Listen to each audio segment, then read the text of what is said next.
नमस्कार दोस्तों तारीख 17 जुलाई, जगह दिल्ली का जंतर मंतर और इस जंतर मंतर से चंद मीटर दूर लगा है एक छोटा सा मंच और इस मंच के एक कोने पर एक पतले से गद्दे पर बिछी है सफ़ेद चादर और सिराने पर रखी है पानी की बोतल, थोड़ा सा नमक और बगल में लगातार बीप बीप करती बीपी नापने की मशीन।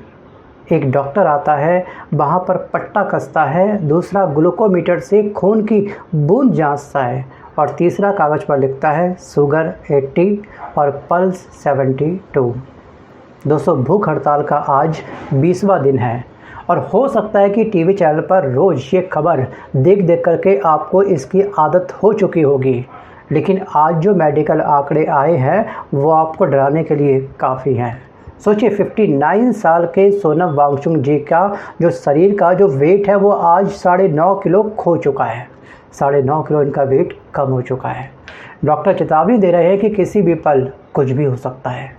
आप सोचिएगा कि लद्दाख का जो टेम्परेचर है वो 8 डिग्री है, अचानक से उसकी बॉडी को 45 डिग्री या फिर 47 डिग्री सेंटीग्रेड टेम्परेचर को सहना पड़ेगा। सोचिए क्या असर होगा। दोस्तों, अब ध्यान रखिएगा कि एक तरफ डॉक्टर उनकी नाड़ी नाप रहे हैं, दूसरी तरफ दिल्ली हाई कोर्ट सरकार से पूछ रही है कि इस इंसान की जान बचाने के लिए आपके पास क्या इंतजाम है, और तीसरी तरफ विपक्ष और बॉलीवुड के सितारे जंतर मंतर की तरफ दौड़ रहे हैं। लेकिन सबसे हैरान करने वाली बात जानते हैं आप क्या है? जिस शिक्षा मंत्रालय और इस विश्व गुरु के बाबूजी या फिर मोदी सरकार की जवाबदेही के लिए ये पूरा आंदोलन खड़ा हुआ है, वहाँ से अभी भी केवल एक ही चीज़ मिल रही है हम सभी को। क्या? पॉलिटिकल सन्नाटा। गाइस, आज की इस वीडियो में हम इस अनशन से जुड़े 3 सबसे बड़े और अनसुने पहलुओं का पोस्टमार्टम करेंगे। यह बात हमारे वांगचुक जी के शरीर के अंदर चल रही जंग की भी होगी और हाई कोर्ट के हंटर की भी होगी और पर्दे के पीछे चल रहे उस सियासी नंबर की भी होगी, जिसे जानना आपके लिए बेहद इम्पॉर्टेंट है। गाइस, वीडियो के साथ में अंत तक आप लोग जरूर बने रहिएगा, क्योंकि आज बात लोकतंत्र की प्रैक्टिकल क्लास की होने वाली है। 220 दिन सोचिए, बिना अन्न के रहना कोई आम बात नहीं है, कोई मामूली बात नहीं है। सोचिए, senior general physician doctor Satish Lamba की रिपोर्ट के ये 5 आंकड़े सीधे आपके दिमाग पर चोट करने वाले हैं। दोस्तों, शुगर लेवल 80 है, जो कि नॉर्मल से बहुत नीचे है, और जो पल्स रेट है वो 72 पर मिनट है, और ब्लड प्रेशर बैठे हुए 101/65 है, या 101/65 लगातार गिरता हुआ इनका ये बीपी जा रहा है बैठे हुए। और किडनी फिलहाल अभी सामान्य काम कर रही है, लेकिन जो वज़न में जो इनका वेट है बॉडी का वो 9.5 किलो से ज़्यादा कम हो चुका है। और सबसे चिंता की बात दोस्तों ये है कि डॉक्टरों को वांगचुक जी के यूरिन में कीटोन्स मिले हैं। अब सरल भाषा में कीटोन्स क्या होता है वो आप समझने का प्रयास करिएगा। ये खतरनाक स्थिति होती है कीटोन्स बनना यूरिन के अंदर। जब खाना छोड़ देते हो तो शरीर पहले आपके अंदर जमा कार्बोहाइड्रेट को जलाता है, वो ख़त्म होता है तो फैट जो हमारी चर्बी होती है उसको वो जलाना स्टार्ट कर देता है, जिससे कीटोन्स बनते हैं। लेकिन डॉक्टर का कहना यह है कि अब वांगचुक जी का फैट भी ख़त्म हो चुका है। अब उनका शरीर जिंदा रहने के लिए खुद की मांसपेशियों को तोड़ करके उसके अंदर जो प्रोटीन होता है उसको खींचने का प्रयास कर रहा है, और इसी वजह से खून में यूरिक एसिड लगातार बढ़ रहा है। और डॉक्टर लांबा ने साफ साफ चेतावनी दी है कि इसके बाद अगली स्टेज होती है ऑर्गन फेलियर की, यानी अंगों का डैमेज होना स्टार्ट होगा। डॉक्टर 24 घंटे अलर्ट पर है, और इस हालत और हालात में ध्यान रखिएगा, इस हालत और हालात में भी वांगचुक जी का एक वीडियो कुछ समय पहले आप पब्लिक हुआ था, जिसमें वो कहते हैं कि मुझसे अनशन तोड़ने के लिए मत कहिए। अगर मैं आज खाना खा लूँ तो सरकार को क्या मैसेज जाएगा? यही ना कि इस देश में जनता के प्रति जवाबदेही की कोई ज़रूरत है ही नहीं, लोग वैसे ही हिम्मत हार जाते हैं। गाइस, यहाँ पर ना मुझे एक हिंदी के एक विद्रोही कवि हैं जिनका नाम है रमाशंकर यादव। उनकी एक लाइन मुझे दोस्तों याद आ रही है कि मैं बताऊं कि मेरी कमर तोड़ दो, मेरा सर फोड़ दो, किंतु ये ना कहो कि मेरा हक छोड़ दो, जो करना है करो। गाइस, वांगचुक खाना खाने के बजाय लोगों से 20 जुलाई को चलो संसद मार्च में शामिल होने की आप सभी से अपील कर रहे हैं। सो गाइस मैं भी दिल्ली में रहता हूँ, दिल्ली में मैं ऑलरेडी 2 से 3 बार वहाँ पे होके आ चुका हूँ और 20 तारीख को हम भी आपको यहीं पे मिलेंगे।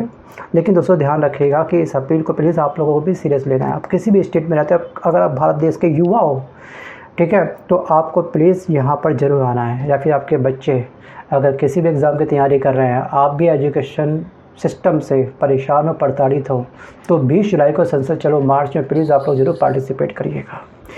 दोस्तों यहाँ पर सोनम वांगचुक जी अपनी इस अपील में साफ साफ कहते हैं कि स्कूलों और कॉलेजों के छात्र इस दिन को नागरिक शास्त्र मतलब सिविक्स की प्रैक्टिकल क्लास माने, क्योंकि जो किताबों में पढ़ाया जाता है जंतर मंतर वाले उसे सड़क पर करके दिखा रहे हैं उस दिन। और दोस्तों जब बात हक की आती है तो अदालत का दरवाज़ा खटखटाना पड़ता है, और यहीं पर दोस्तों एडवोकेट RK सैनी ने दिल्ली हाई कोर्ट में एक जनहित याचिका डाली थी सोनम वांगचुक जी की हेल्थ को लेकर के।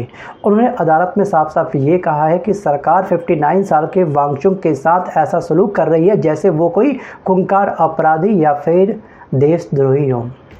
सोचिए, उन्हें मेडिकल सहायता तक नहीं मिल पा रही है वर्तमान की सरकार से। जी हाँ, चीफ जस्टिस DK उपाध्याय और जस्टिस तेजस करिया की बेंच ने जब इस पर सुनवाई करी तो सरकार की तरफ से पेश सॉलिसिटर जनरल तुषार मेहता पर सीधे सवालों की बौछार कर दी। उनसे पूछा गया, क्या वांगचुक की सेहत पर या फिर सेहत की रोज़ जांच हो रही है, ज़रा बताओ एक बार। तो फाइलें चुप्पी साध रखी थी। और दूसरा सवाल ये था कि अगर अचानक तबीयत बिगड़ी सोनम वांगचुक जी की तो इमरजेंसी का आपके पास क्या प्लान है। दूसरा सवाल ये था, सोचिए। और चीफ जस्टिस ने साफ साफ ये कहा कि ज़िंदगी बहुत अनमोल है, वो भी उस पर्सनैलिटी की सोचिए जिसने अपने जीवन का बहुत बड़ा हिस्सा इस देश के नाम नौछावर कर दिया, कुर्बान कर दिया। जीवन का एक बहुत बड़ा हिस्सा, जिसने 170 डेज़ तक बिना किसी गलती के जेल काट के आए हैं, जिनके ऊपर NSA लगाया गया था अभी चंद महीनों पहले। सोचिए 170 दिन तक कोई व्यक्ति अगर जेल के अंदर है, उसकी मनोदशा पर क्या फ़र्क पड़ेगा, कितना बुरा असर पड़ेगा। देश के प्रति मन वैसे ही इकट्ठा हो जाएगा किसी आम इंसान का कि इस देश के लिए मैंने इतना इनोवेशन दिया, उसके बदले मुझे देश ने क्या दिया, जेल की सलाखें। सोचिए, इनकी ज़िंदगी बहुत अनमोल है, ध्यान रखिएगा। और यहाँ पे दोस्तों ध्यान रखिएगा, जज ने यह भी बोला कि सरकारी डॉक्टर रोज़ उनका चेकअप करें और तुरंत मेडिकल इंटरवेंशन करें। और सरकार ने कोर्ट को भरोसा तो दे दिया कि वो रोज़ ठीक है मॉनिटरिंग करेंगे, आपने बोली जैसा हम पक्का करेंगे। लेकिन दोस्तों यहाँ ठहर कर एक बारीक फ़र्क को समझने का प्रयास करिएगा। अदालत के सामने सवाल था कि शरीर कैसे बचाया जाए, ठीक है, ज़िंदगी बहुत अनमोल है, अर्थ यही था। लेकिन इस आंदोलन का असली सवाल है जवाबदेही कैसे तय की जाए। जी हाँ, सरकार कोर्ट में शरीर बचाने का वादा तो कर रही है, लेकिन जंतर मंतर पर राजनीतिक संवाद, पॉलिटिकल कम्युनिकेशंस का कोई भरोसा अभी तक नहीं दिखाई दे रहा है। कब जागेगी हमारी ये सरकार।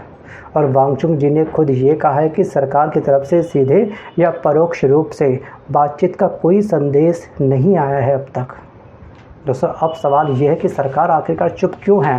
देखिए, विश्व गुरु के बाबूजी के पास तो टाइम है नहीं, मोदी जी के पास तो टाइम है नहीं, वो तो देश में कम विदेश में ज़्यादा रहते हैं, आप सबको अच्छे से पता होगा। लेकिन उनके सीपे सलार, उनके चाटुकार कुछ तो लोग हैं। सोचिए, तो उनको भेज दीजिएगा भाई। हमारी डिमांड क्या है, CJP प्रोटेस्ट की जो मेन डिमांड है वो डिमांड ये है कि जो ये शिक्षा मंत्री हैं दोस्तों धर्मेंद्र प्रधान, वो इस्तीफ़ा दें। कोई नया व्यक्ति आएगा, क्या पता उसके अंदर का नया डर रहेगा कि अगर मैं तरीके से काम नहीं करा तो मुझको भी रिज़ाइन देना पड़ सकता है, तो शायद वो तरीके से काम करेगा। अब ये तो रिज़ाइन देने के लिए तैयार नहीं हो रहे बिल्कुल भी ना। हमारे विश्व गुरु के बाबूजी इनसे रिज़ाइन लेने के लिए कुछ प्लानिंग कर रहे हैं। सोचिए, इतना लंबा समय हो चुका है इस प्रोटेस्ट को चलते हुए, लेकिन कोई सुनवाई नहीं है। लेकिन इसके पीछे ना कुछ मुझे एक नया गेम लग रहा है, ठीक है। इसके पीछे चल रहा है संसद के मानसून सत्र का एक नंबर गेम। दोस्तों सत्ता पक्ष का पूरा ध्यान इस समय क्या है, उन दूरगामी बिलों को पास कराने पर फोकस है जो पिछले सत्र में अटक गए थे, जैसे कि आपका परिसीमन बिल और महिला आरक्षण। और इसके लिए पर्दे के पीछे एक भारी फ्लोर मैनेजमेंट चल रहा है। अभी हमारे ये अमृतकाल है, अमृतकाल में जो वर्तमान की सरकार है शायद इन मुद्दों पर काम कर रही होगी। उनके लिए एक इंसान की अगर ज़िंदगी जाती है जाने दो, शायद उनके माइंड में ये चल रहा होगा। दोस्तों क्या सच में आप लोग हमारे इस विश्व गुरु देश के अंदर, भारत के अंदर, क्या आप सच में अमृतकाल को एंजॉय कर रहे हो? अपना एक्सपीरियंस आप मुझे कमेंट करके पक्का बताइएगा। और आपको क्या लगता है कि सच में धर्मेंद्र प्रधान का इस्तीफा हो पाएगा या फिर कर देंगे कैबिनेट को एक रीशफल? जी हाँ, कोई दूसरा पद ट्रांसफर इस डिपार्टमेंट का संभाल लीजिएगा, वो उसको संभाल लेगा, बात खत्म। क्या कुछ ऐसा होगा? Think about it. और हाँ, एक बात और, सोशल मीडिया पर वर्तमान की सरकार के जो सीपीए सलार हैं, जो उनके वॉरियर हैं, वो भले ही इस आंदोलन को लेकर के एक अलग ही नैरेटिव सेट कर रहे हैं। जी हाँ, ये तक भी कहा गया था कि सोनम वांगचुक जी की जो पानी की जो बोतल है उसमें जी हाँ ग्लूकोज वगैरह है, उसमें एक जूस है। सोचिए, ये तक कहा गया था। सोचिए, पीएम मोदी या किसी बड़े मंत्री ने वांगचुक पर कोई एक पॉजिटिव शब्द अब तक नहीं बोला है। बस लोगों का ब्रेन वॉश करना काफ़ी आसान हो चुका है ना वर्तमान की सरकार के द्वारा, तो वो अपना वही काम कर रहे हैं और काफ़ी लोग इस भ्रम में भी आ रहे हैं कि इस प्रोटेस्ट के अंदर कुछ और ही चल रहा है। लेकिन दोस्तों ध्यान रखिएगा, विपक्ष नेताओं का जमावड़ा लगातार यहाँ पे बैक टू बैक बन रहा है। जी हाँ, कांग्रेस के केसी वेणुगोपाल ने अनशन खत्म करने की अपील करी है, लेकिन वांगचुक जी ने साफ साफ ये कह दिया कि अगर राहुल गांधी ने इस मुद्दे पर कड़ा स्टैंड नहीं लिया तो देश उन्हें भी देख रहा है। क्योंकि राहुल गांधी जी को पता है इस प्रोटेस्ट में आना चाहिए था, प्रॉपर प्रोटेस्ट को सपोर्ट करना भी चाहिए था, लेकिन साफ साफ अभिजीत जी के द्वारा कुछ ट्वीट हुआ था, वो मैं स्क्रीनशॉट लगा दूंगा, आप इसको एक बार पढ़ लीजिएगा। दोस्तों, यहाँ पर अरविंद केजरीवाल आम आदमी पार्टी के या फिर हम कह सकते हैं दिल्ली के एक पूर्व हमारे मुख्यमंत्री रह चुके हैं, ये भी यहाँ पर आए हैं। संजय सिंह भी यहाँ पर पहुँचे हैं। और ध्यान रखिएगा, जंतर मंतर पहुँचने पर अरविंद केजरीवाल ने वर्तमान की सरकार पर सीधा निशाना साधते हुए ये बोला कि धर्मेंद्र प्रधान की जगह सोनम वांगचुक जी को शिक्षा मंत्री बना दो। उन्होंने 2011 के अन्ना आंदोलन की याद दिलाते हुए चेतावनी दी वर्तमान की सरकार को कि अगर युवाओं की आवाज़ नहीं सुनी तो 3 साल बाद ये सरकार चली जाएगी आपके हाथ से। उसके बाद उससे कह सकते हैं कि बैक टू बैक बहुत सारे नेता इस प्रोटेस्ट में जुड़ रहे हैं, मंच पर अपनी राय रख रहे हैं। दोस्तों, नेताओं के अलावा जो फिल्म इंडस्ट्रीज़ है, उसके जो एक्टर्स हैं, वो भी लगातार इस प्रोटेस्ट को सपोर्ट कर रहे हैं। इनफैक्ट सोनाक्षी सिन्हा और विशाल ददलानी ने सीधे सीधे सरकार से ये पूछा है, क्या सरकार तब जागेगी जब सोनम वांगचुक जी की जान चली जाएगी? दोस्तों, इसके अलावा नसीरुद्दीन शाह, शबाना आज़मी, अनुराग कश्यप जैसे बड़े नाम भी इस लिस्ट में शामिल हैं। सोचिए, जो आंदोलन मैच्योरिटी ना होने के आरोपों से घिरा हुआ था कल तक, सोनम वांगचुक जी के आने और इस लंबे अनशन के बाद उसे एक नैतिक बल, कह सकते हैं कि मोरल सपोर्ट मिल चुका है और इतिहास गवाह है। जनता को हमेशा एक ऐसे चेहरे की तलाश होती है जिसकी सत्यनिष्ठा पर कोई डाउट ना कर सके, और सोनम वांगचुक जी की सत्यनिष्ठा पर कोई व्यक्ति डाउट नहीं कर सकता है। वो अलग बात है, कुछ बुड़बक, कुछ बैल बुद्धि नेता इनको लेकर के भी सवाल खड़े कर रहे हैं। यहाँ अभी हाल ही मैंने एक वीडियो देखा था, उसका मैं यहाँ पे लगा दूंगा स्क्रीनशॉट, आप देख लीजिएगा ये व्यक्ति क्या बोल रहा है। और इससे संबंधित मैंने इसी चैनल पर एक शॉर्ट्स वीडियो अपलोड किया है, उसको आप जाके सुन लीजिएगा। सोचिए, अब यहाँ पर दोस्तों 2011 में जैसे अन्ना हजारे थे ना, आज इस छात्र आंदोलन के लिए वो चेहरा सोनम वांगचुक जी बन चुके हैं। जैसे सोनम वांगचुक बखूबी जानते हैं कि राजनीतिक दलों का समर्थन एक दो-धारी तलवार है, इसलिए यहाँ पर अभिजीत जी ने, कह सकते हैं अभिजीत दिप्के जी ने बार बार साफ साफ ये जोड़ दिया था कि ये मंच राजनीतिक मंच नहीं है। कोई भी नेता यहाँ पे आए अपने विचार रख सकता है, लेकिन अपनी पार्टी का कोई भी लोगो, कोई भी कह सकते हैं कि कोई भी फीता वगैरह आप लोग पहन के प्लीज़ यहाँ पर ना आए। सोचिए, वो जानते हैं कि जैसे यह आंदोलन पूरी तरह से राजनीतिक रंग पकड़ेगा, सरकार के लिए इसे राजनीति से प्रेरित कह करके खारिज करना आसान हो जाएगा। या ये विचार है सोनम वांगचुक जी के भी। और सो जाते जाते 3 तारीखें आज मैं आप सभी के लिए छोड़ के जाता हूँ। इन 3 तारीखों पर आप प्लीज़ विचार जरूर करिएगा। 28 जून ये वो डेट है जब अनशन स्टार्ट हुआ था। 17 जुलाई आज अनशन को 20 दिन कंप्लीट हो चुके हैं। 9.5 किलो वज़न कम हो चुका है और हाई कोर्ट का दखल यहाँ पर अब स्टार्ट हो चुका है। दोस्तों, अगली तारीख है 20 जुलाई। जी हाँ, संसद का मानसून सत्र और चलो संसद मार्च की एक कॉल है, और इस कॉल को प्लीज़ आप सब ने भी ज़रूर रिसीव करना है। जी हाँ, दिल्ली आइए और इस चलो संसद मार्च का बहुत बड़ा आप लोग हिस्सा प्लीज़ जरूर भरिएगा। ये मेरी आप सभी से हम्बल रिक्वेस्ट है। और दोस्तों, अंत में मैं केवल यही कहना चाहूँगा कि डॉक्टर ने सोनम वांगचुक जी के शुगर, पल्स और बीपी के आंकड़े तो दे दिए हैं, सरकार को भी, हम आम जनता को भी, लेकिन अब देखना ये होगा कि सरकार अपनी जवाबदेही का आंकड़ा कब पेश करती है। सो गाइस, इस पूरे मुद्दे पर अब आपकी क्या राय है? क्या सरकार को 20 जुलाई से पहले हमारे सोनम वांगचुक जी से बात करनी चाहिए? क्या हमारी सरकार की आंखों में जो बंधी हुई पट्टी है घमंड की, अहम की, अपनी भगवान वाली जो पट्टी बंधी है इनकी आंखों में, क्या वो कभी हट पाएगी? आपको क्या लगता है? कमेंट बॉक्स में अपनी राय प्लीज़ आप लोग मुझको ज़रूर लिखिएगा।